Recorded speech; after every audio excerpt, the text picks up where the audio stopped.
তাই হাবিব ভাই জায়গা সম্পর্কে কিছু বলেন। না এখানে আসলে আমি তো এবার প্রথম আসলাম, এর আগে আসি নাই কখনো। মূলত আসলে লোকেশনটা আমার এক ফেসবুক ফ্রেন্ডের থেকে পাওয়া। তো আজকে প্রথম আসলাম এই জায়গাটা, তো খুব একটা জানা নাই জায়গা সম্পর্কে কোথায় কি আছে, তবে ঘুরতে হবে। ভালো লাগছে জায়গাটা, ভালো লাগছে, লোকেশনটা ভালো লাগছে। সবচেয়ে বড় কথা সমুদ্রের কোল ঘেঁষে তো বেশ সুন্দর পরিবেশ।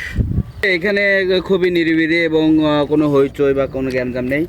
আসতে পারেন আপনারা সঙ্গী বা বন্ধু বান্ধব নিয়ে আসতে পারেন।